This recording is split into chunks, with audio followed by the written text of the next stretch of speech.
top wide receiver from the transfer portal has been injured, and we want to know how bad that is, and we have an update on it. You got to stick around.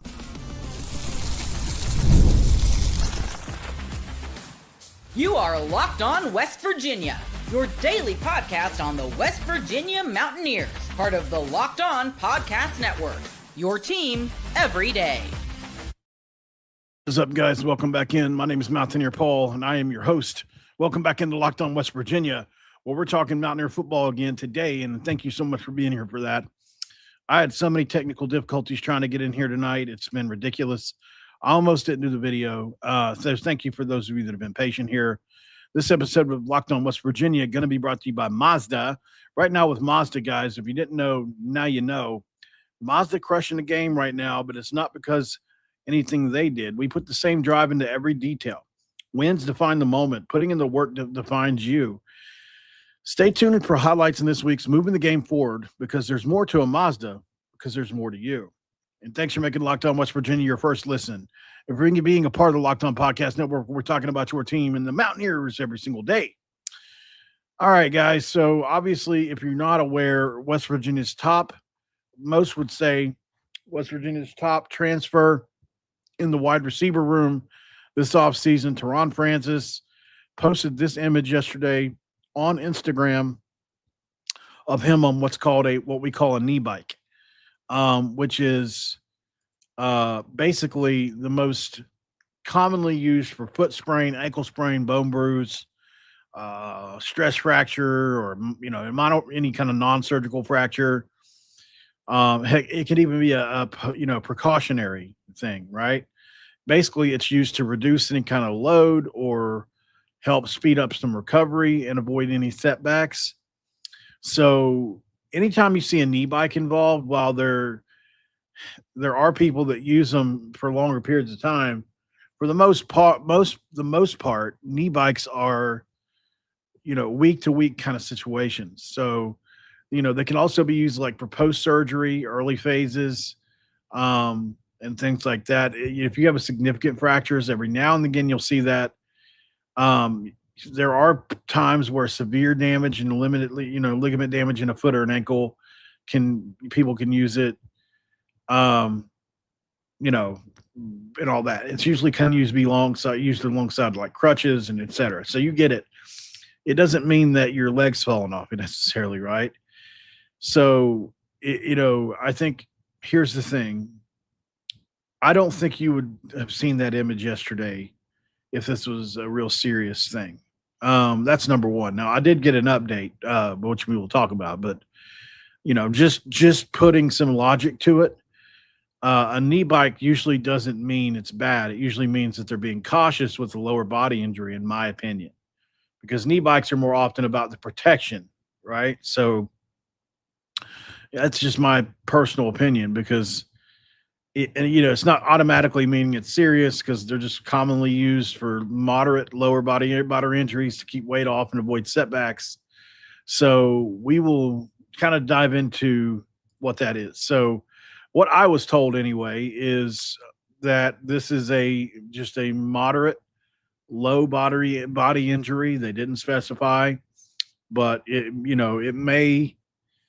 he'll be back for spring, right? Like, I do, doesn't mean that he's not going to have any setbacks, which we're going to talk about that, because there are going to be. But I think at the end of the day, we can kind of rest easy knowing that this isn't going to be one of those season enders, from what I'm told. Now, things can, I don't know all the details, guys. You know what I mean? So I can't sit here and say with 100% certainty that it couldn't get worse. Injuries always can get worse. That's the thing that sucks the worst about them, right?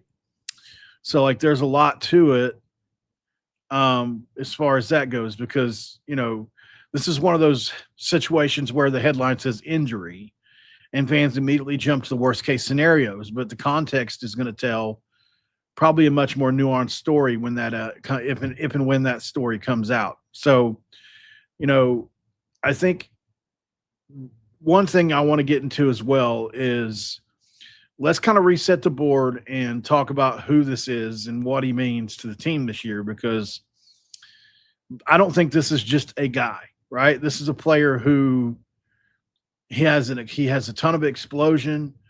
He has a really good body control. He's got incredible confidence when he's at full speed. He's a difference maker, I think, because of how violently he plays the game. He absolutely runs through people. And so, he's not just a guy that's going to float around out there with a bunch of technique, which he does use technique, but he's more of a physical guy. Like I keep saying Debo, right? That's the better comparison. So, I think we just need to calm down for a second because I don't think this is catastrophic and it's not a season ender. This is not something that's expected to linger for months. Everything we know points back to this being kind of an injury where he'll be back, he'll suit back up, and he'll probably be listed as available pretty quickly. But this is kind of the key. Availability is not the same thing as effectiveness, right? So that's kind of where the real conversation starts for me, because the part that fans don't always want to hear is, some injuries don't stop you from playing. They just stop you from playing freely, right? They stop you from being able to play as well as you could have. So my question would be more along the lines of, did it take a half step off of what his burst is this year at all? Did it, is it going to make him hesitate when he's planning or cutting? Is this going to see something that changes how confident he is and how he feels when he's exploding through contact? Because when you're a player whose game is built on suddenness and kind of physicality, that half step matters.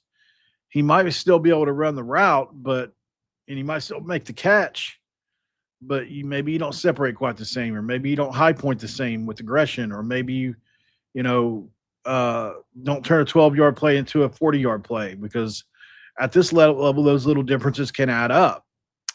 But I think, Terron probably would be the first to say that he's going to be all right and we'll be back, whenever. And it's not going to be something we have to worry about necessarily for the season. So, I think that gives us all a little bit of breathing room. Now, like I said earlier, things can always change and people re-aggravate injuries or they get worse and the whole nine. So I certainly won't be the guy. You won't see me saying that this isn't possible, but everything I've been told is just relax. It's going to be okay here. Worst case, he's out for the spring, I guess, but he'll still have the summer to kind of get acclimated. But, obviously the big concern is you wanted him here early so that he could be prepared and get himself right with everybody else and be here since the beginning. So it sucks because this is a guy we really counting on. Like if you had to name 10 players, he would be one of the 10 guys that you need to perform this year for this team, because it's just flat out true. I think there are other guys that you can look at, and that's what we're going to look at. We're going to look at the receiver room a little bit. Is there anything,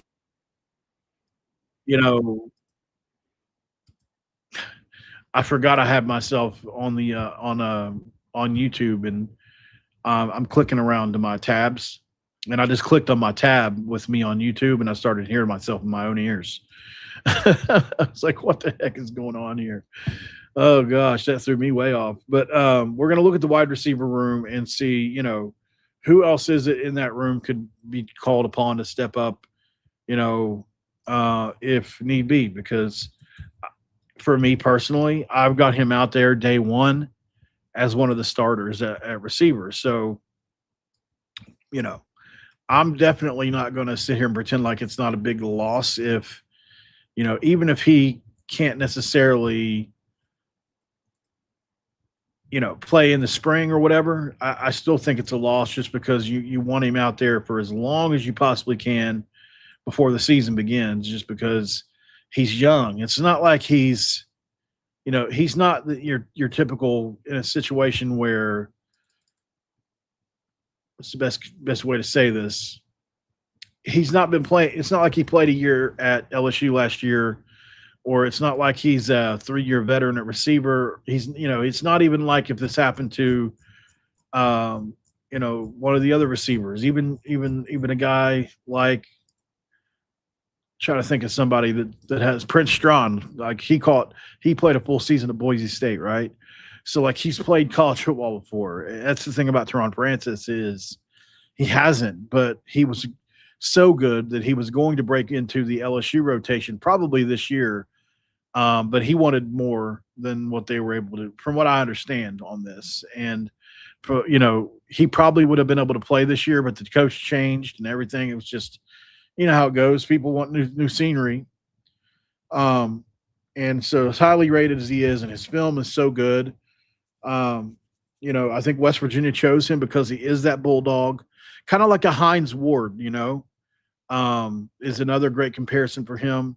He's a guy that can run routes. He's got some speed too, but man, is he physical. That's what I like about him the most.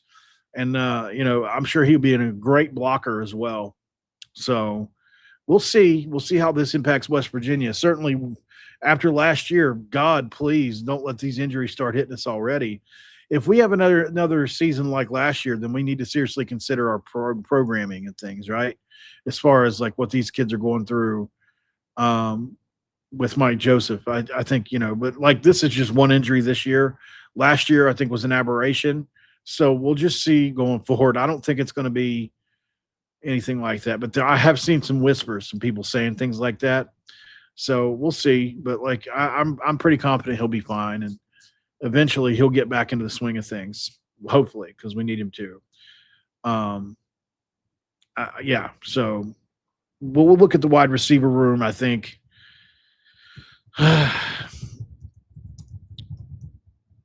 I think there are some guys out there that we can count on. So we'll go ahead and get to those. Let's go to break. That's what we'll do next. Stick around here on Locked On West Virginia. Indeed College, guys, is the next sponsor today. And the reason we're talking about them is hiring isn't just about finding someone willing to take the job. It's about finding the right person with the right background who can actually help your business moving forward. And if you want candidates who match what you're looking for, Indeed Sponsored Jobs is the move. Because instead of hoping the right person stumbled across your post, Indeed helps you match with quality candidates by boosting your job listing for some people who your specific criteria is, like skills, certificates, and location. That's what I like about Indeed, by the way. You can get specific and target exactly what you need. And with sponsored jobs, you can basically make sure your post gets seen by candidates who are actually fit to do the job. And here's a stat. Since I've been telling you and talking to you about this, 27 hires on Indeed. That's according to Indeed data worldwide. So if you're hiring, spend less time searching and more time interviewing candidates, because we need people who check all the boxes, and so do you with Indeed Sponsored Jobs. Listeners of this show will get $75 sponsored job credit to help you or your job get the premium status it deserves at Indeed.com/podcast. That's Indeed.com/podcast, where the terms and conditions apply. Hiring, do it the right way. Do it with Indeed. And our friends at FanDuel say hello. And look, we love FanDuel too, because the winter games are rolling through, right? And if you're anything like us, you're locking in for events you only get to see on the biggest stage every 4 years. That's why following the winter games on FanDuel just makes sense. From medal counts to individual events to finding your angle on the sports you care about most, FanDuel gives you ways to stay connected to the action. And the drama of curling matches, the start slow and somehow get intense fast is cool. Speed skating races decided by inches, even niche events. Hockey, FanDuel keeps the Olympics experience engaging from start to finish. And the winter games are on, by the way, and there's no better way to follow them than with FanDuel. Play your game.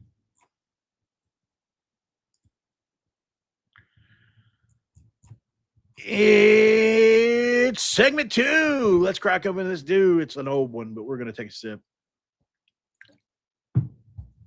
That's how I like them. It didn't even have the lid on it. Yeah. All right, so the receiver room. Interesting. We'll be talking about that. Also, we're going to check out some Miles Sadler here, because he just had a performance, man, that I don't know what to say. I mean, it's just at this point, Miles Sadler he's probably the hottest prospect in the entire nation right now. I'm not being hyperbolic. Like he is playing at such a high level right now that I really do wonder what's going to happen with him because it worries me a bit. Let's just say that it worries me a little bit because he's the kind of guy that is legitimately so impactful and in my opinion could be the next big thing. So we'll talk about what he did. He just had an amazing performance. But before that, let's dive into this wide receiver room talk because I mean, Scotty Fox and Mike Hawkins Jr. got to have somebody to throw it to. So Terron Francis, let's remove him from the board for just a second and see, is there anybody else that could step into this role of a number 2, number 1 receiver? Obviously, Jaden Bray is the number 1 option until told otherwise, in my opinion, just because of his experience, his talent, who he is. I would be surprised if he isn't, but it all depends on if he's eligible and healthy, and those are 2 things I don't know the answer to right now. Outside of that, it's Terron Francis, in my opinion, but there are other guys. I would probably look Prince Strawn's way next. It's tough because the JUCO guys, Triplet and Hutchins, are really good. But listen, Prince Strawn has done it at the Power 4 level. He did it at Boise State. So say what you will, but I mean, Boise State's like we all know what they've been over the years. He played on that team with the really good running back that won the Heisman, and he is every bit as dynamic as you would think. So, that's one that I would probably say hella good. Prince Strawn is a guy.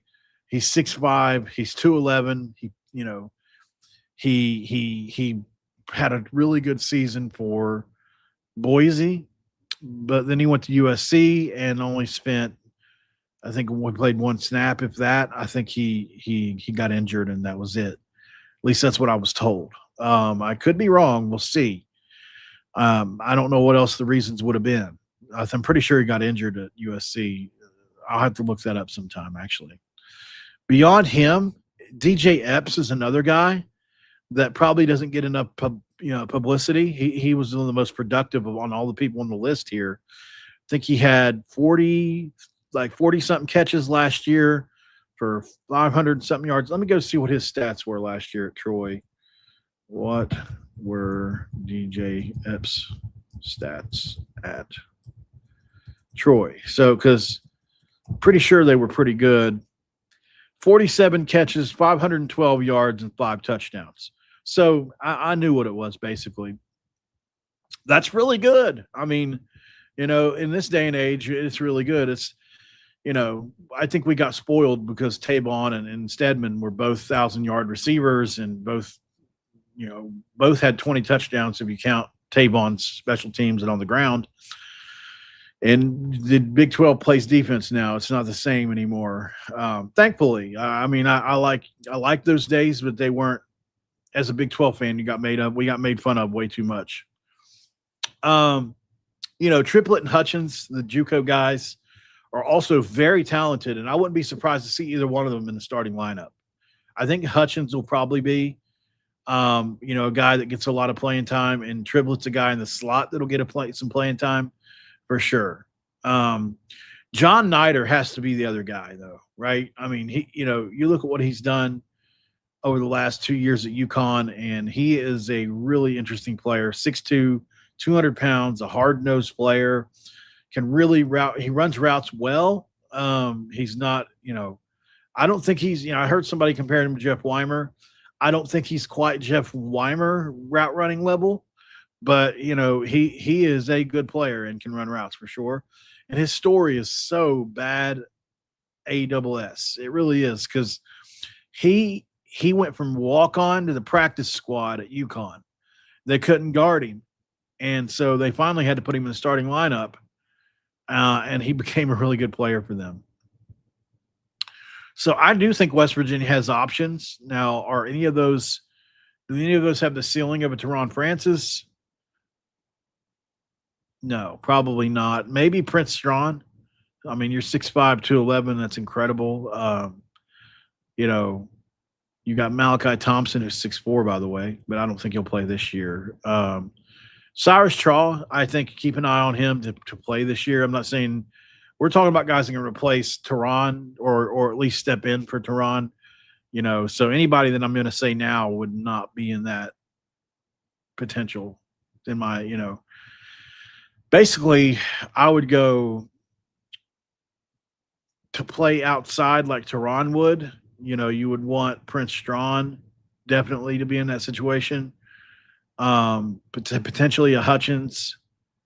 DJ Epps is probably more of a slot guy.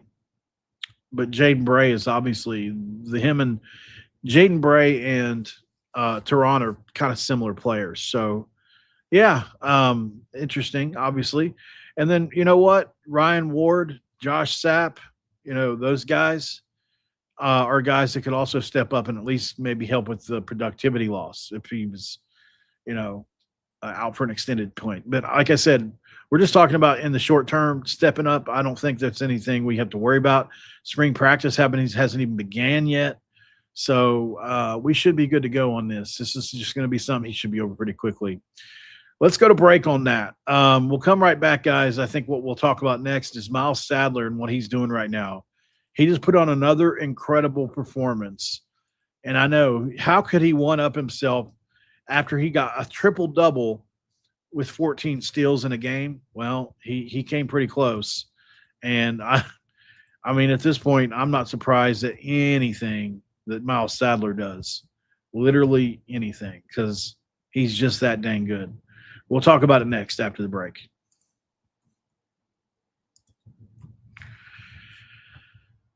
Mazda. Guys, when it comes to Mazda is moving the game forward. And for those who show there's more to the score than what's on the screen, that's Mazda. And look, these remind us of what it really takes to raise the bar. It's that extra work off the court, the dialing in every detail, giving it that extra fire, the grit, and I never quit. So we put that same passion into every model, and highlights make the reel. With what it took to get there makes it count, guys. There's more to a Mazda because there's more to you.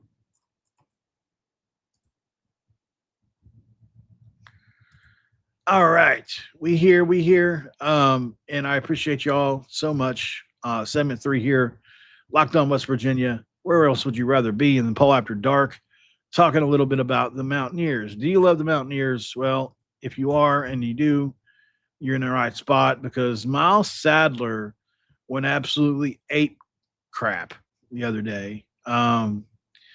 He couldn't have done a more fabulous job, just absolutely crushing people.